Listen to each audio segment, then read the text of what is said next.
நேயர்களே, இன்றைக்கு நம்ம நேற்று முடிவு எல்லாம் வந்துருச்சு. இன்றைக்கு முடிவுல 107 அல்லது 8 நினைக்கிறேன். 108. இன்னும் ஒரு 10 இடங்கள் தேவைப்படுகிறது. குறைந்தபட்சம் 10, 9 தேவை இருக்கிறது. 117, 217 அதாவது 34 தொகுதிகளுக்கு 117 இடங்கள் இருந்தால் மட்டும்தான் ஆட்சி அமைக்கப்படும். இப்ப நடிகர் விஜய்க்கு தமிழ்நாட்டு மக்கள் ஒரு தெளிவான வாக்குறுதியை கொடுத்திருக்காங்க. ஆனாலும் ஒரு ஹங்கு அசெம்பிளி தான் இது. தொங்கு சட்டமன்றம் தான். இந்த தொங்கு சட்டமன்றத்துல நம்ம பார்க்கிற போது நமக்கு ரொம்ப தெளிவாக தெரிகிறது. திராவிட முன்னேற்ற கழகத்திற்கு வரலாறு காணாத ஒரு தோல்வியை கொடுத்திருக்கிறாங்க. அதுக்கு காரணம் என்னவென்று தெரியாதது. அதுல ஒரு மிக முக்கியமாக எல்லோருக்கும் ஷாக் அப்படின்னு பார்த்தோன்னா, முதலமைச்சரும் அக்கட்சியினுடைய தலைமை தலைவருமாகிய திரு ஸ்டாலின் கொளத்தூர் தொகுதியில ஒரு 10,000 ஓட்டு வித்தியாசத்துல, ஒரு 2,000, 500, 700 இல்ல 10,000 ஓட்டு வித்தியாசத்துல அவர் வெற்றி பெற்றிருக்கார். சார், இப்போ நீங்க என்ன சொல்றீங்க அப்படின்னு நீங்க கேக்குறீங்க. இந்த ஒட்டுமொத்தமாக ஒரு பெர்செப்ஷனை நான் பார்க்கிற போது, இது ஒரு பெரிய வேவ். யாருக்குமே தெரியாத ஒரு மௌன அலை. எப்போதுமே தேர்தல்ல ஒரு வேவ் இருக்கும், அலை. ஆனா இது ஒரு பெரிதாக பேசப்படவில்லை. நான் பல காணொளிகள்ல சொன்னேன். இளைஞர்கள் மத்தியில ஆஃப்டர் போலிங்குக்கு அப்புறம் 20 பேர்ட்ட கேட்டேன், 20 பேருமே சொன்னாங்க அப்படின்னு கூட நான் நிறைய பதிவு செஞ்சிருக்கேன். எனக்கு அதுல ஒரு டவுட் வந்தது. ஆனாலும் இவ்வளவு பெரிய வெற்றி கிடைக்கும்னு என்னால நம்ப முடியல, நம்பாமே இருக்க முடியல. ஆனா இது தெளிவான மக்களினுடைய ஏகோபித்த ஆதரவுல தான் திரு விஜய் அவர்கள் வெற்றி பெற்றிருக்கார். அதுல மாற்று கருத்து இல்லை. அப்போ உங்களுக்கு புரிந்து கொண்டது, மற்ற கட்சிகளின் மீது உள்ள கோபதாபங்கள்லாம் ஒரு பக்கம் இருந்தாலும், விஜய்க்கு மேல் இருக்கக்கூடிய அந்த பிரியம், அந்த பாசம் தான் அந்த இளைஞர்களை, சிறு வயது பிள்ளைகளை எல்லாம், முதல் தரமான வாக்காளர்கள், அப்புறம் மத்திய தரம் 40 வயசுக்கு மேலேயும் போட்டிருக்காங்க. எல்லாருமே போட்டிருக்காங்க. இதுல ஒரு பெரிய பிளஸ் பாயிண்ட் என்னன்னா, அவரை மதம் சாதிகளுக்கு அப்பாற்பட்ட ஒரு தலைவராக அவர் சித்தரிக்கப்பட்டிருக்கிறார். அதான் ரொம்ப முக்கியம். என்னன்னு கேட்டா, இந்த விஷயத்துல அவர் எல்லா சமூக வாக்குகளையும் பெற்றிருக்கிறார். இந்து சமூகம், இஸ்லாமியர்கள், கிறிஸ்தவர்கள், குறிப்பாக தலித் சமூகத்தினுடைய வாக்குகளை பேரன்போடு அவர் பெற்றிருக்கிறார். இதனால பல பேர் பாதிக்கப்பட்டிருக்கிறாங்க, அது உண்மைதான். ஆனாலும் அவருக்கு என்ன கிடைச்சது என்பதை நாம் தெளிவுபடுத்தித்தான் வேண்டும். ஆனால் எங்கேயோ சில தவறுகள் நடந்திருக்கிறது. நல்லா பண்ணியிருந்தா 150 சீட்டு வரைக்கும் அவர்கள் வந்திருக்க முடியும். இன்று காலை ஹிந்து நாளிதழில் முழுமையாக ரிசல்ட் வந்தது. அதை படிச்சு பார்த்துட்டு எனக்கு பெரிய ஷாக் என்னன்னா, ரொம்ப 500, 1000 என்பது இல்லை. எல்லாமே 40,000, 83,000, 70,000, 60,000, 27,000 இப்படிதான் எல்லா தொகுதியிலுமே தாவேகா ஒரு பெரும் பலத்தோடு வெற்றி பெற்றிருக்கிறார்கள். தமிழ்நாட்டில் ஒரு விஷயம்னா, ஒரே ஒரு ஓட்டு வித்தியாசத்துல பெரிய கருப்பன் தோல்வி அடைந்தது திமுகவுக்கு ஒரு துக்கமான செய்தி தான். நேற்று நள்ளிரவுக்கு முன் 11 மணிக்கு 30 வாக்கள் வித்தியாசம் இருந்தது. கடைசியில அதற்கு பிறகு ரீகவுண்ட்ல அவர் ஒரு ஓட்டு வித்தியாசத்திலே தோல்வி அடைந்திருக்கிறார். இது ஒரு முக்கியமான செய்தி. அப்போ ஒவ்வொரு ஓட்டும் முக்கியத்தான்.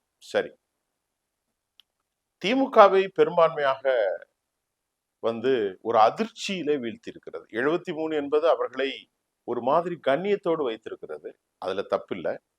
அந்த கண்ணியத்தை அவர்களுக்கு காப்பாற்றிய பெரும்பான்மை தொகுதிகளில் முஸ்லிம் டென்ட் பாப்புலேஷன், எங்கெல்லாம் முஸ்லிம்கள் இருக்கிறார்களோ அந்த தொகுதியில தப்பி பிழைத்திருக்கிறார்கள்.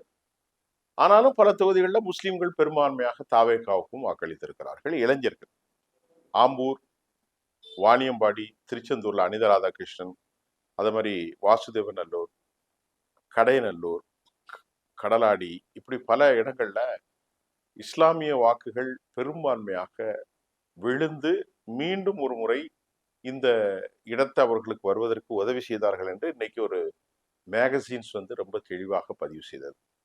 ஆனா நான் எந்த செய்தியை சொன்னாலும் இது விஜய் என்கின்ற ஒரு மனிதனுக்கு விழுந்த ஓட்டை தான் தவிர வேற எந்த செயல்பாடும் இல்லை. ஆனால் இன்றைக்கு பிரதானமான ஒரு நாளிதழ் தன் தலைப்பு செய்தியில என்ன சொன்னார்னா, குறிப்பாக 2 பேர், ஆதவ் அர்ஜுன் ஒண்ணு, மற்றொன்று ஒருவர், அவர் பேரு விஜய் ஆரோக்கியசாமியா, அவரும் கூட நல்ல ஒரு பொசிஷனை கொடுத்தார்கள் தலைவருக்கு அப்படின்னு விகடன் தன் கட்டுரையிலே பதிவு செய்திருக்கிறது. குறிப்பாக இந்த படம் ரிலீஸ் ஆகுறதுக்கு பல சிக்கல் வருகிற போதும் 41 பேர் இழந்த வழக்கில் சிபிஐ நெருக்கடி கொடுத்த போதும் பாஜகவில் அந்த நெருக்கடி, அமித்ஷாவின் நெருக்கடிக்கு பணிந்து அதிமுகவில் கூட்டு வைத்து விட்டால், அதிமுகவில் கூட்டு இல்ல, பாஜகவோடு இணைந்தால் தமிழ்நாட்டில் விஜய் வந்து முதலமைச்சராக ஆகியிருக்க மாட்டார், நீங்க ஆகவே கூடாது பாஜகவுடன் ஆதவ் அர்ஜுனனும் விஜய் ஆரோக்கியசாமியும் தடுத்தார்கள். அந்த அவர்கள் செய்த வேலை ஒரு பெரிய வெற்றி அவர்களுக்கு கொடுத்திருக்கிறது. தப்பித்தவறி அவர் பாஜகவோடு கூட்டு சேர்த்திருந்தால் கதை முடிந்திருக்கும். இரண்டாம் பட்சமாக ஒரு விவகாரத்தை சொல்லியிருக்கிறார்கள். பூத் கமிட்டியில ரொம்ப தெளிவா வேலை பண்ணாங்க. இப்போ வெற்றி பெற்ற பிறகு இப்படியெல்லாம் பேச்செல்லாம் வரும். பூத் கமிட்டியில அவர்கள் பெற்ற வெற்றி, வாரம் வாரம் நடந்த கிளாஸ் நடந்ததெல்லாம் ஆதவ் அர்ஜுனுடைய திட்டம். ஒரு கட்டத்துல சீமானுக்கும் இவருக்கும் குவாரல், வாய் தகராறு மாதிரி வசைபாடுதல் வருகின்ற போது விஜய்க்கு அட்வைஸ் சொன்னாராம் ஆரோக்கியசாமி, இல்லை இல்லை நீங்கள் பதில் சொல்லக்கூடாது, அப்படி பதில் சொன்னால் நீங்கள் 2ஆம் தர தலைவனுக்கு சமமானவர் ஆகிவிட்டீர்கள், நம்முடைய போட்டி என்பது திமுகவுக்கு மட்டும்தான், வாயை துறக்க வேண்டாம்.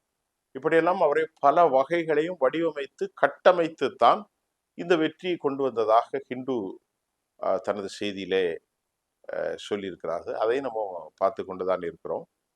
ஆனா ஒரு விஷயம் உண்மை, எது எப்படியோ விஜய் என்கின்ற ஒரு ஹீரோயிசம் எல்லா தரப்பிலும் ஒரு செயல்பாட்டுக்கு வடிவுக்கு வந்திருக்கிறது. இது வந்து நம்ம இன்றைக்கு அவருடைய வெற்றி, அந்த 107 இன்னும் கொஞ்சம் அவர்கள் உழைத்திருந்தால் ஒரு 10 இடங்கள்ல ஜெயிச்சிருக்கலாம். இப்போ இந்த 107 108 இப்ப தேவைப்படுகிற 10, 9, 15க்கோ என்ன செய்ய போறார்கள்? தற்போது கிடைத்திருக்கிற தகவல் என்னவென்றால், பாரதிய ஜனதா 2 பிரஷர் கொடுக்குறாங்க.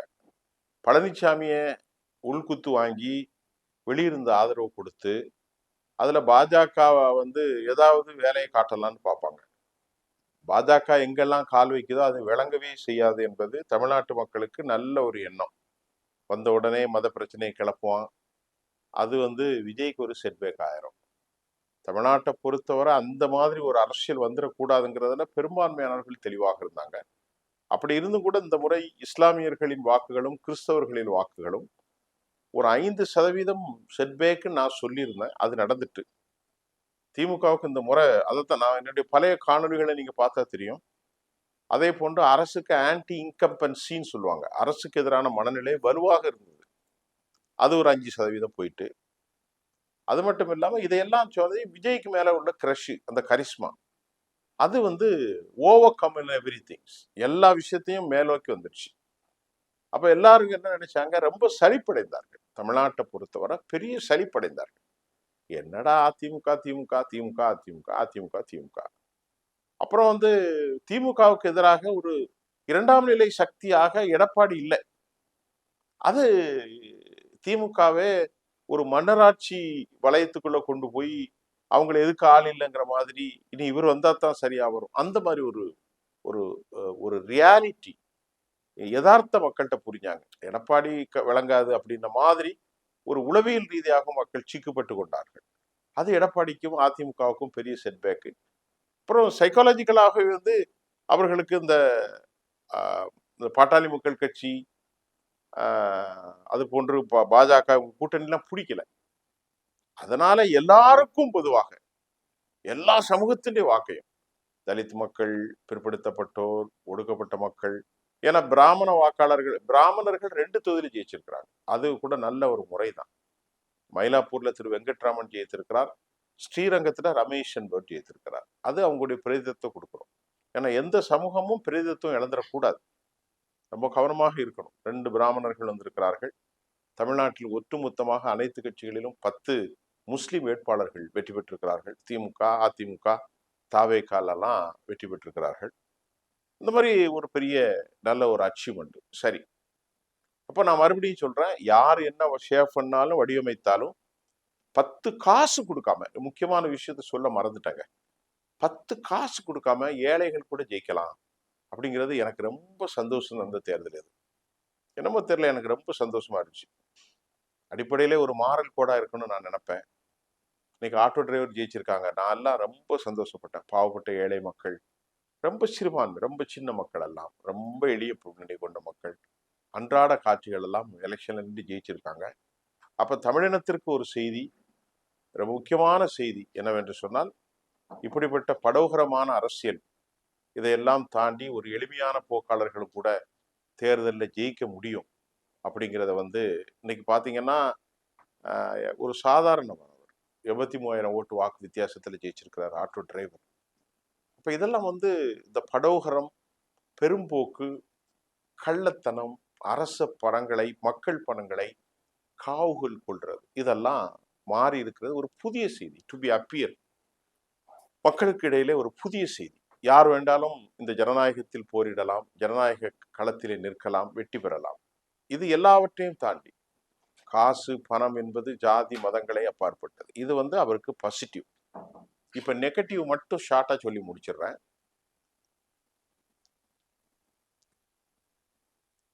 நெகட்டிவ் என்ன அப்படின்ட்டு நம்ம பார்த்தா, அவர் கண்ணை பொத்தி கொண்டு இந்த தேர்தலில் மக்களுக்காக வாக்குகளை அள்ளி கொடுத்திருக்கிறார்.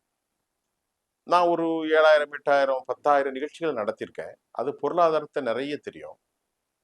தமிழ்நாட்டுக்கு அவர் கொடுத்த வாக்குறுதி, நான் வந்தவுடன் 2,500 ரூபாய் தருவேன், இதற்கு மட்டும் 40,000 கோடி ஒதுக்கணும். எவ்வளவு தருவேன்?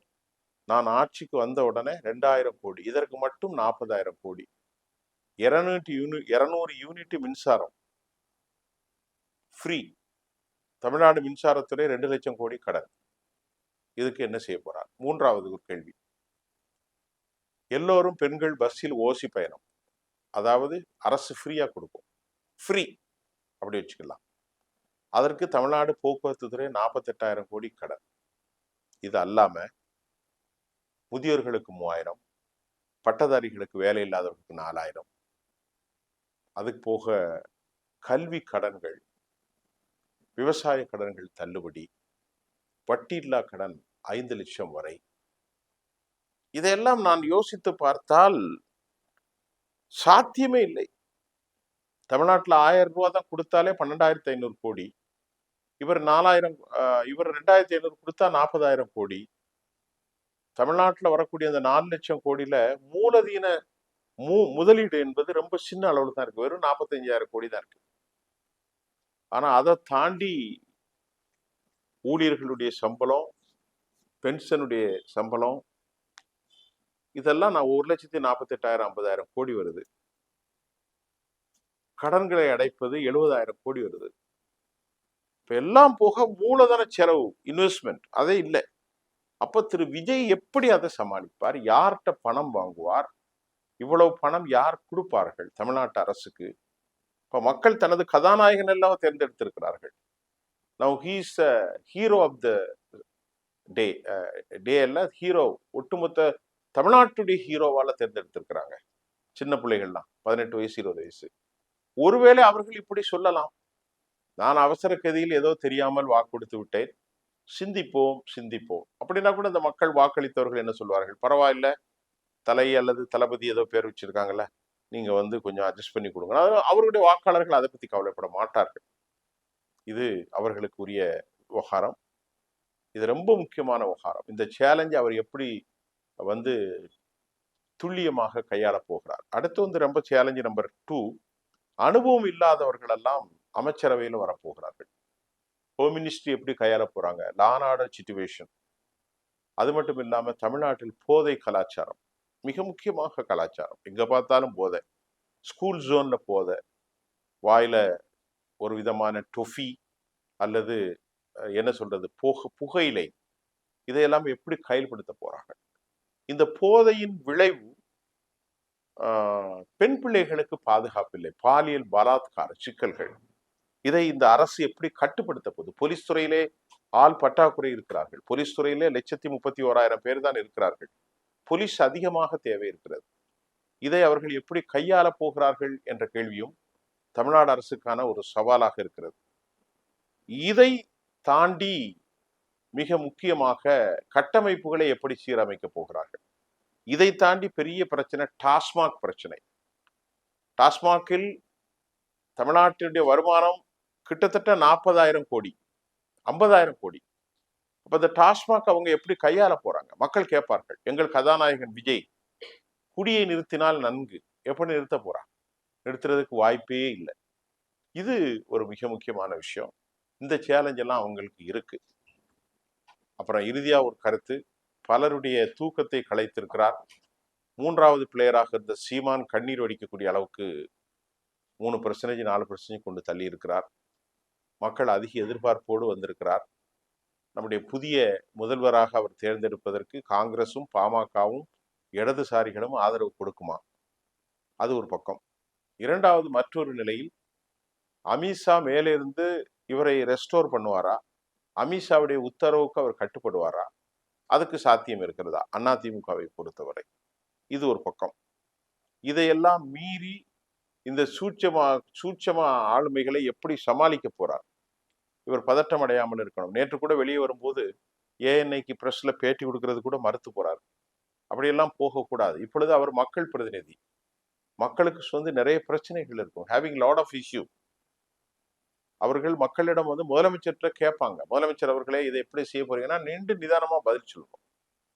அது அவர்கிட்ட இல்லாம இன்னைக்கு காலை வெற்றி கொண்ட பிறகு நேற்று மாலை வெளியேறுகிறார். ஏஎன்ஐ ரிப்போர்ட்டை மைக்கு நீட்டுறாங்க, கதை மூடிட்டு போயிட்டார். அப்படி போகக்கூடாது. பேச பழக வேண்டும், தெளிவாக பழக வேண்டும். ரொம்ப சேலஞ்சில் முள் கிரீடத்தில் அமரப்போகிற விஜய், பினான்சியல் கிரைஸ், சட்டம் ஒழுங்கு, சாதி மத வேற்றுமைகள், போதை கலாச்சாரம், டாஸ்மாக், இப்படிப்பட்ட எல்லா பாட்டல்கள், முள் கிரீடம் எல்லாவற்றுக்கு மேல் இவருக்கு ஒரு சிறிய பஞ்சு மெத்தை அமர போட்டு அதில் அமர வைத்திருக்கிறார். அதில் அழுத்தம் கொடுக்கின்ற போது முள் மேலே வரும், பஞ்சு மெத்தை கிழிந்து விடும். கவனமாக கையாளுவாரா?